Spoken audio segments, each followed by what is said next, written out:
So ayan no, so isa pong mapagpalang araw po sa inyong lahat dyan mga ka-idol no. Magandang umaga sa mga solid supporters natin dyan sa ibang bansa no. Kaya magandang hapon at magandang gabi no. So sa nakikita nyo mga ka-idol no, matagal na kaming hindi nakapag-upload. Matagal na akong hindi nakapag-upload, tapos pati na rin yung mga kasamahan ko no. So ngayong araw mga ka-idol, meron akong isang importanteng pakay na sasabihin sa inyo mga ka-idol no, na hindi namin inaasahan na nangyari sa kasamahan namin mga ka-idol no. So unang-una sa lahat, nagpapasalamat ako no sa inyong walang sawang suporta sa panonood sa mga videos namin, pati na rin sa kapatid ko. Although matagal akong hindi nakapag-upload kasi nakapokus ako ngayon sa trabaho mga ka-idol no, kasi yung trabaho ko mga ka-idol, madali lang yung sahod. At sa pag YouTube channel naman mga ka-idol, hindi naman masyadong anong tawag doon no, malaki yung sinasahod sa mga views ko. Tapos matagal pa kami hindi nakakasahod sa YouTube mga ka-idol no, kaya nahihirapan kami mag-adjust mga ka-idol no, kaya nakapokus ako ngayon sa trabaho ko. At sana supportahan niyo pa rin kami mga ka-idol no, walang sawa. Maraming salamat. Kaya focus ako ngayon sa trabaho no, pero hindi yung pakay ko mga ka-idol no. Yung pakay ko talaga yun is isang napaka-importante mga ka-idol no. Tungkol po ito sa aming kasamahan mga ka-idol no. Sa mga hindi pa nakakilala sa kasamahan namin, si Caps TV. So si Caps TV po mga ka-idol, isa po siyang commander dati na nahuli namin at napabago no, kaya naging vlogger na rin siya no. So sa nakikita nyo, hindi na rin nakapag-upload si Kuya Caps no.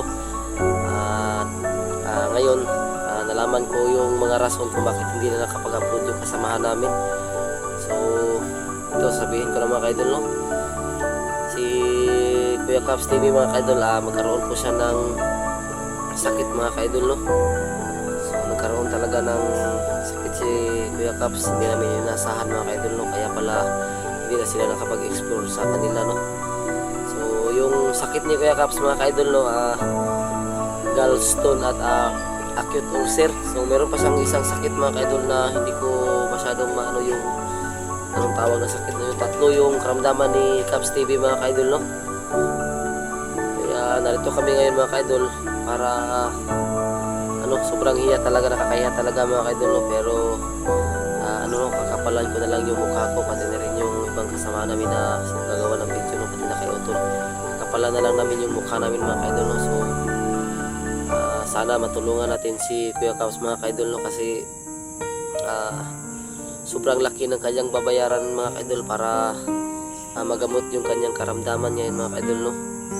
Yung tipong lalaki talaga yung mas lalong lalaki talaga yung mga natin no, baba natin sa sobrang laki ng kanyang babayaran no. So nagpas yung babayaran ni Kuya Caps sa kanyang sakit niyan mga ka-idol no, para yung matanggal yung sa kanyang katawan ng sakit no, sa doktor no, tanggalin ng doktor.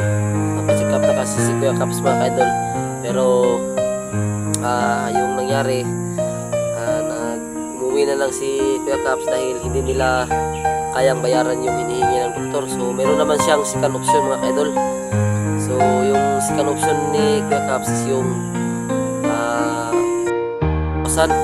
tatanggalin is yung gallstone daw mga ka-idol. So ko lang mga ka-idol, hindi ko alam kung ano yung gallstone, pero sakit yan daw yung sakit niya Kuya Caps, at acute ulcer.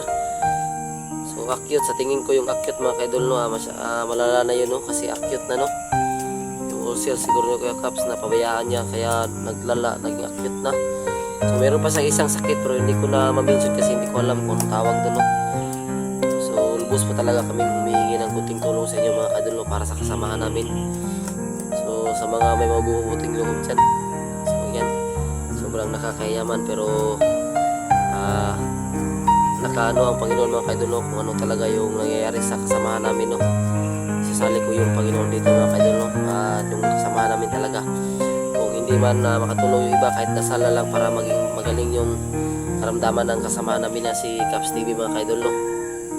Dahil talagang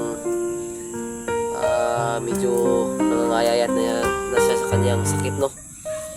At may iba ko mga ka-idol no, yung si Otol, gagawa din siya ng video So sana makita nyo rin mga kaidol no, dahil siya yung kinuntak ni Caps TV at ma-explain ni Utol yung mga nangyari kay Caps ng mas malinaw no, kasi siya yung nakatawag kay Kuya Caps dahil alam nyo naman mga kaidol no, naging busy tayo sa trabaho natin ngayon.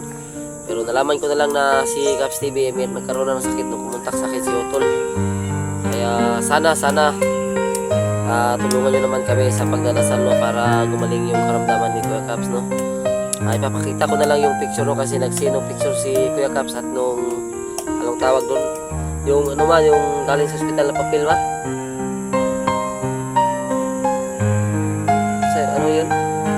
Anong tawag doon na yung anong tawag mga kaidol, yung hindi ko alam, nakalimutan ko anong tawag yung galing sa ospital na nagpa-check up siya. Medical record. Yun siguro yun. So nagsend ng picture si Kuya Caps kay Utol. So nisinend din sa akin ni Utol para gumawa ng video no. So naawa man kami sa aming kasamahan ngayon mga kaidol no, pero talagang parehas lang kami walang wala talaga mga kaidol. Kahit baliktarin nyo pa kami, wala talagang mahulog dahil walang wala talaga kami ngayon. Meron man akong trabaho pero sa isang 1 week, sa 1 week 3 araw, 4 na araw, tamang-tama lang rin sa pagkain naming pamilya mga kaidol no. Kaya sa financial talaga kulang na kulang talaga kami mga kaidol. Wala kami may tulong sa kasamahan namin sa ngayon. So sana tulungan nyo kami mga kaidol no, sa pagdarasal, sa gustong tumulong sa kanila. Pwede nyo na rin kontakin yung kapatid ko kung meron man kayong ano no, kasi sila yung nagkausap ni Kuya Caps no. So ilalagay ko na lang yung larawan ni Kuya Caps dito mga kaidol no.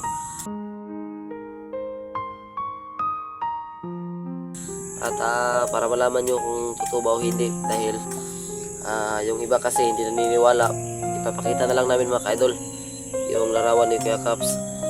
So siguro hindi ko na masyadong hahabaan mga kaidol no, kasi